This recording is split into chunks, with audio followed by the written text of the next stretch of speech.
to Women Lead, a production of the Women of Color Empowerment Institute. We are your hosts. I'm Bernadette Norris Weeks. I'm Kathy Eggleston. And I am Michelle Austin Pammies. Our show today is about the intersection of the arts and entrepreneurship for women of color.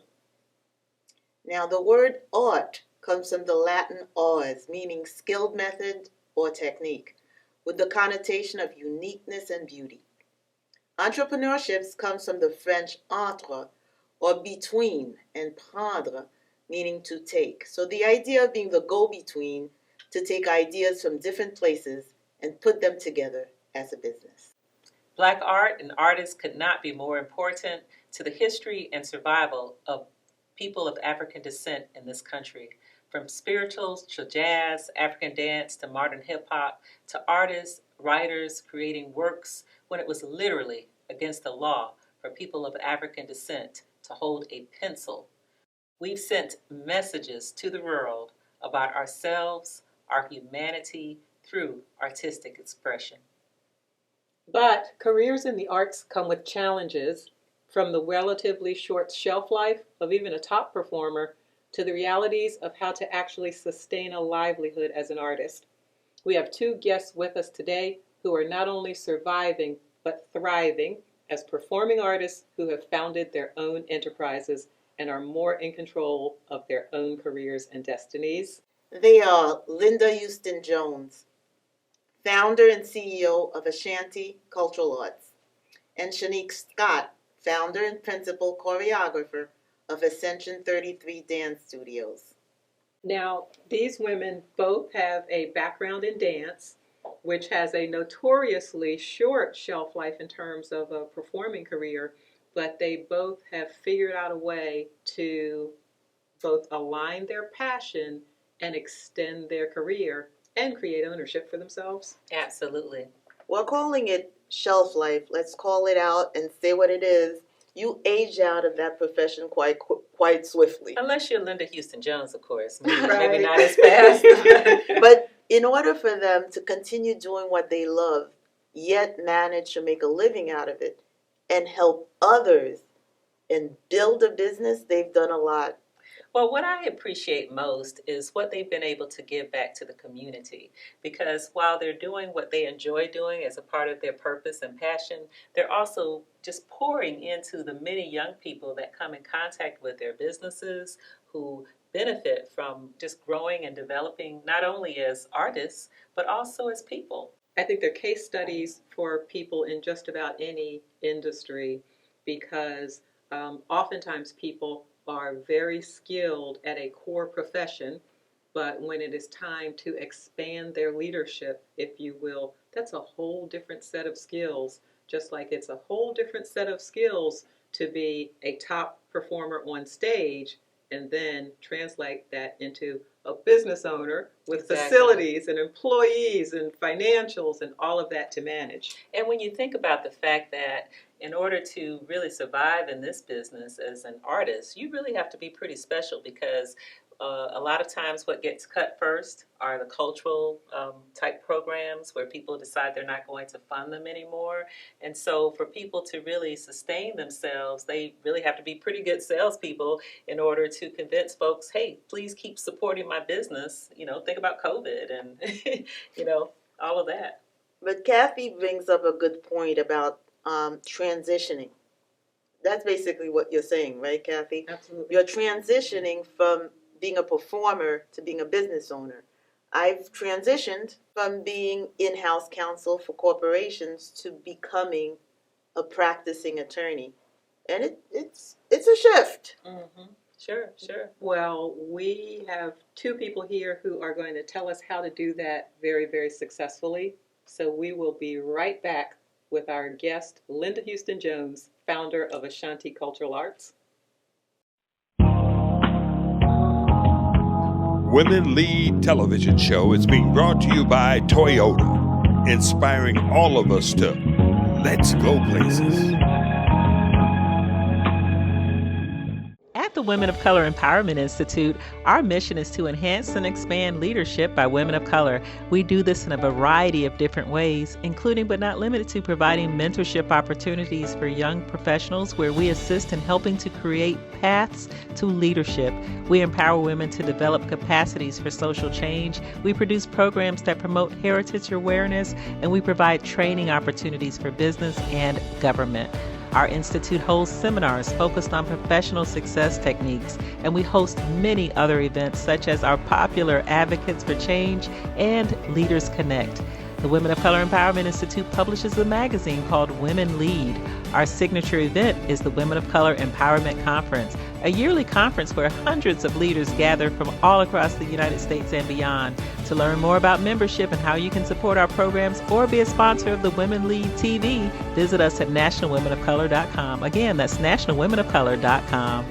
The law office of Austin, Pammies, Norris, Weeks, Powell is a full-service law firm practicing in the area of governmental law, including the representation of municipalities, civil litigation, personal injury, real estate, and corporate transactional matters.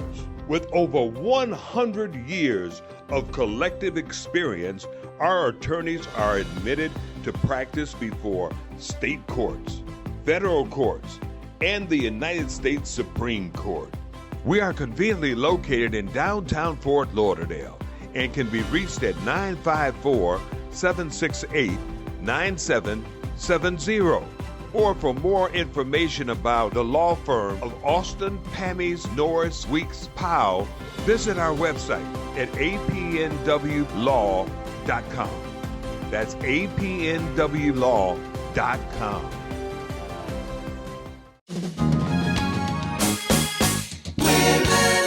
Welcome back to Women Lead. We are joined by a true leader in the arts community and a true friend of the Institute, Linda Houston Jones, founder and CEO of Ashanti Cultural Arts. It is great to have you here, Linda. And it's a pleasure to be here with you ladies. Yes, thanks for joining us, Linda. Yes, I'm excited. Linda, did you choose the arts or did the arts choose you? Bernadette, that's a real easy question because definitely the arts chose me, but I wasn't aware of it. And by choosing, I think you mean the passion that you might have. Yes. And you don't know where it's leading, but it's just something that you like to do. And I can think way back. Growing up, I always liked to dance, where I won all the dance contests in school, attending social events where there was art, music, theater. It fed my soul. But the one thing that really was a big problem, it was the racial tensions during my time as a child. Once a year, we were allowed to go across on the beach to the Peabody Auditorium in Daytona. And for me, that was really a great experience.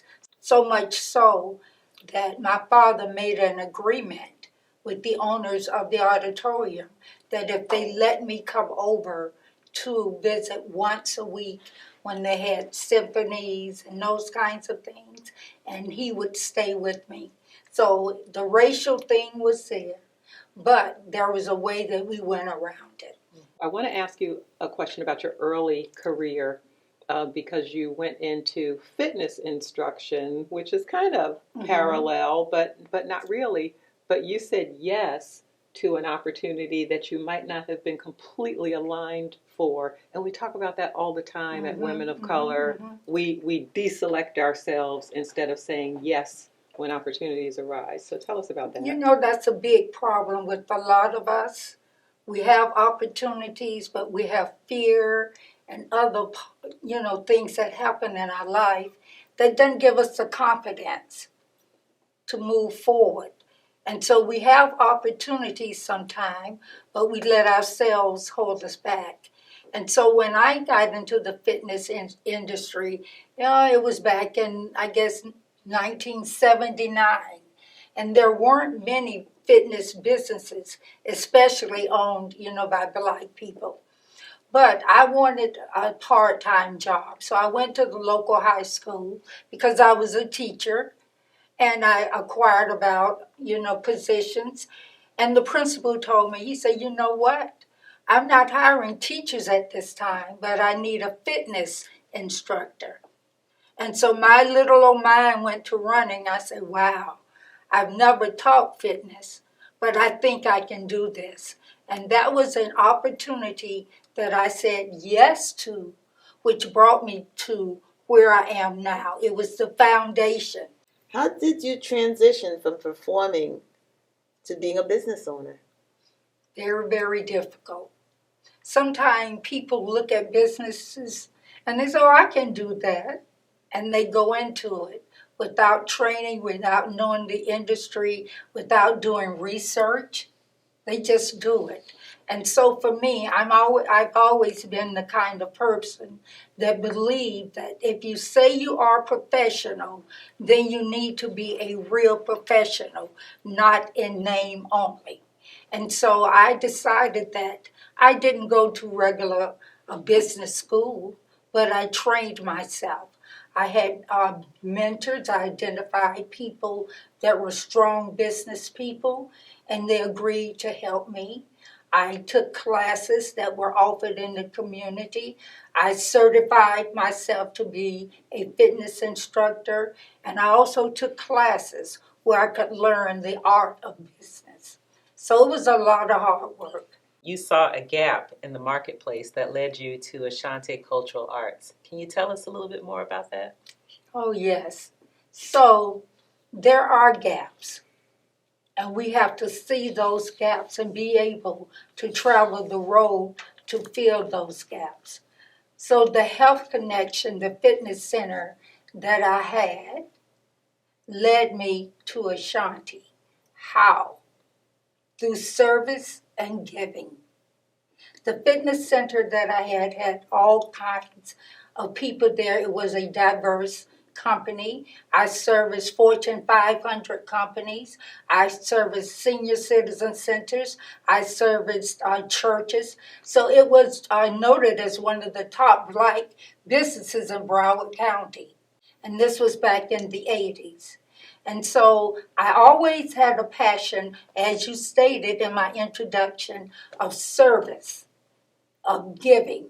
And there was a shelter that had foster kids, and I had an agreement that after I finished the adult classes, then they would be allowed to come in, and we worked with them. A young lady saw the kids coming in, and she asked me, well, who are these kids? And she said, would you mind if I do a story on you and what you're doing with them?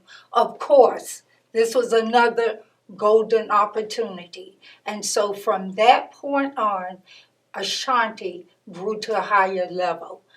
The lesson in that was when you give service and when you have patrons and customers, you give them your best because you don't know where it might lead. So, Linda, you do so many things in the business community and on the artistic side of things.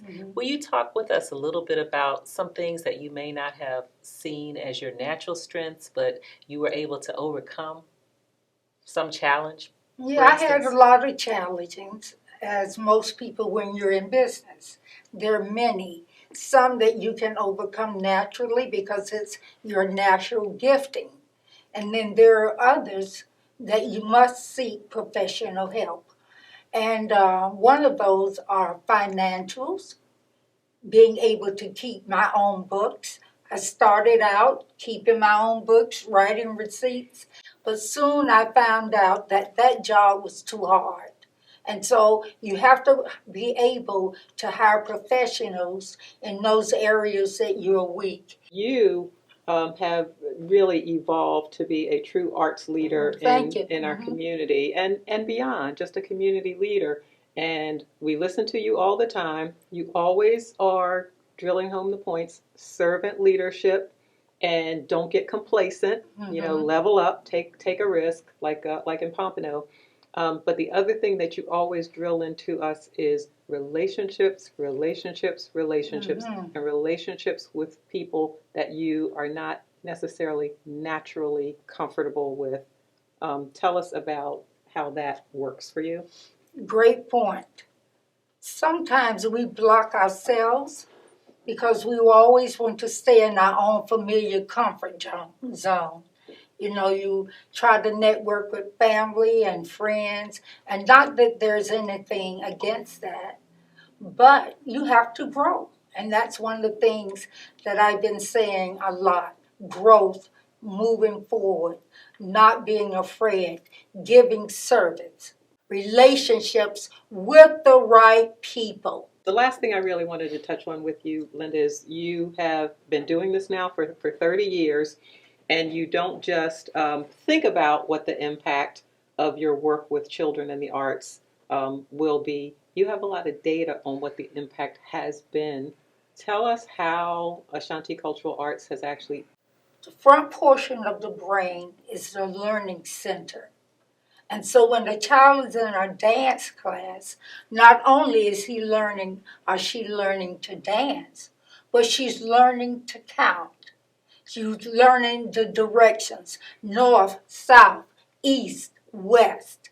We base our data on the kids. That's one program in education. So we always track where they are when they come into the school year, and then where they are at the end of the year. This is great. This has been a tremendous conversation, Linda. We really appreciate you coming in. If we're ending, I just wanted to say that women of color has been a trailblazer in our community to empower women, taking them from one point to another, and increasing not only what they are doing, but they are achieving higher goals in our community. So I'd like to say thank you to each of you for what you're doing and the service that you're providing to our women. Thank you, Linda. We appreciate you. Yeah. We do. And we'll be right back with our next guest, Shaniq Scott with Ascension 33 Dance Studio. Stay tuned.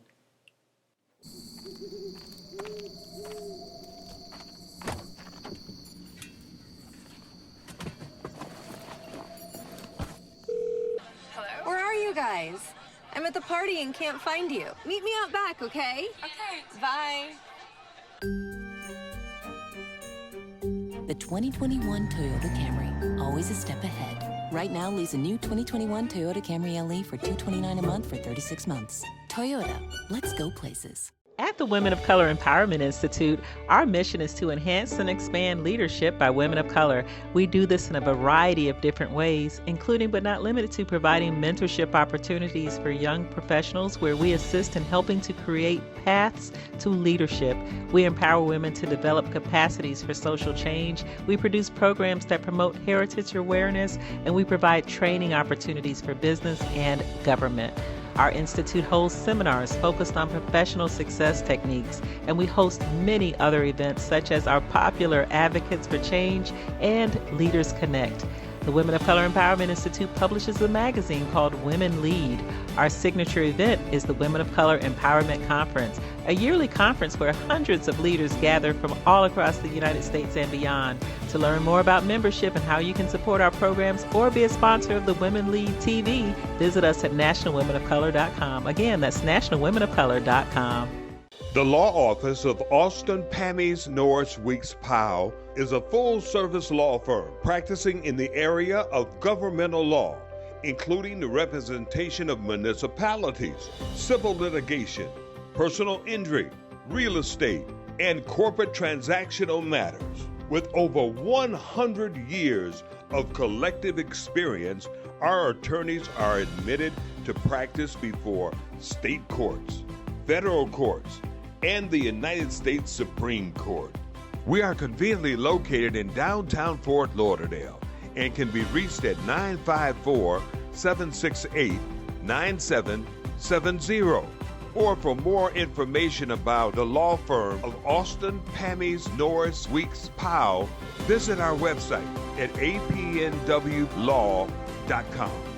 That's apnwlaw.com.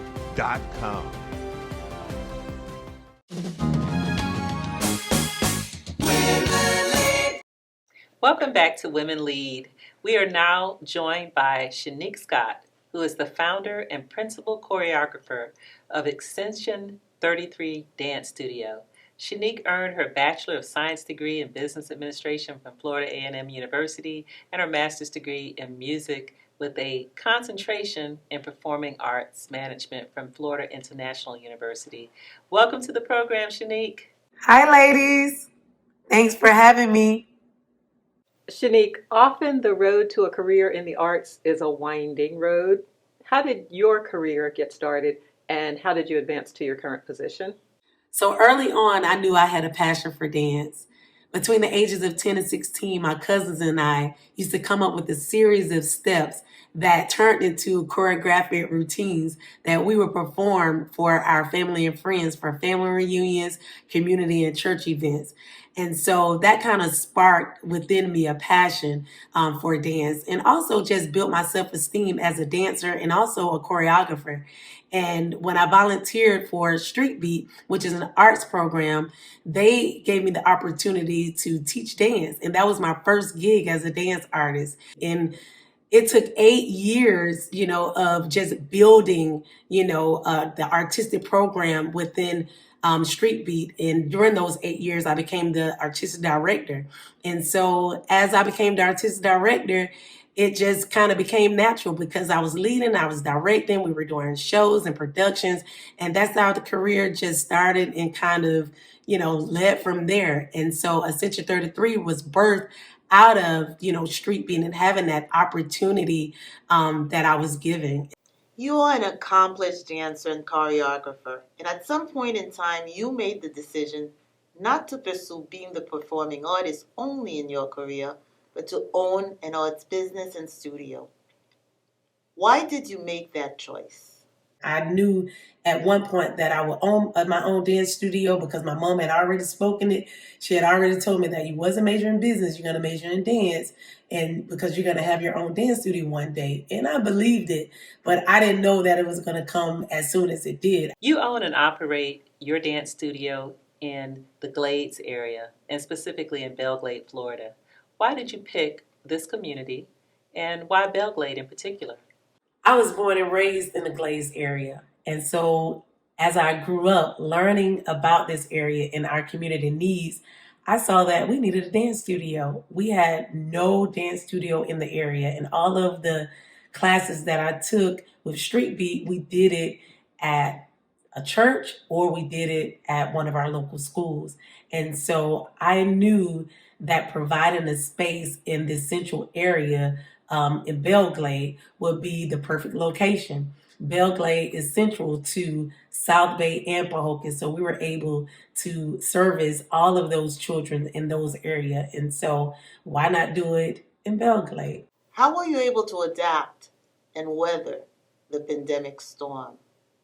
I just thank God that He gave me hope during that time. And so one of the things that I was able to do was provide virtual school for our parents. Our parents were having a hard time with their kids being at home, not showing up in attendance on their online classes or falling asleep during class and just not being focused. And so I was able to provide a space for our dancers to be able to have assistance with their virtual schools and take dance classes after classes. And so that provided a big chunk of the funding during that time. And so although our landlords were very patient with us with our rent, we were able to create that program to pay all of our unpaid debt and also our unpaid overhead that needed to be paid at that time. And so it has just really been by the grace of God that we are still moving, we are still taking one day at a time, and that we are still coping with this new norm during the pandemic. We talked a little bit in our show opening about the centrality of the arts to Black Americans, being seen and taking control of our own stories. What does your art and the ability to help your clients express themselves really mean to you? It means the world to me that I can provide a space where I can change the whole entire trajectory of a child's life by mentoring and by dance and expressing themselves through the discipline of creativity and expression. And so it's very humbling in a sense where we can create all of these memories that is priceless. What's your take on where we are now as a society in respecting and supporting more diverse artistic voices, including where it counts with dollars? When I think of organizations such as the National Endowment for the Arts, American for the Arts, or Palm Beach Culture Council, these organizations promotes and funds and strengthens the creative capacity for our communities. And so, yes, we have come a long way with agencies trying to help in that capacity, but there's thousands of us are applying for the same funding. And so that definitely is a challenge. Rural arts organizations do not enjoy the potential ticket-buying audience size or the public financial support that larger metropolitan areas offer, including grant dollars, tourism dollars for marketing support, etc. Have you come up with a funding strategy that can sustain you and grow your business? My funding strategy is providing quality programming for our students. We make sure that our parents are informed on a daily basis of their child's progress. And so one of the biggest fundraisings throughout the year are our quarterly and yearly recitals. And so that brings in a big chunk of our funding source throughout the year. We seek donors, sponsors, and connect with agencies who will cover fees for our students and also apply for as many grants possible. And so it has been challenging at times, but of course, with these different, strategies and tools, I've been able to kind of sustain throughout these years. Talk to us about the conversation that's taking place in the arts community about the potential impact of art to move the needle forward as a part of this important social justice conversation we're all having right now across the country at this moment. The arts is a universal language, so it forces participation and community engagement. So I think every art program, nonprofit, and small businesses should have access to federal, state, and local funding. Because when the doors of access are open to all, there's more creativity, more expression, and more stories to be told that would live generation to generation. Shaniq Scott, you are a tremendous example of aligning your passion with your career purpose. And we thank you so much for being with us today. That's all the time we have for this edition of Women Lead. And until next time, Be empowered.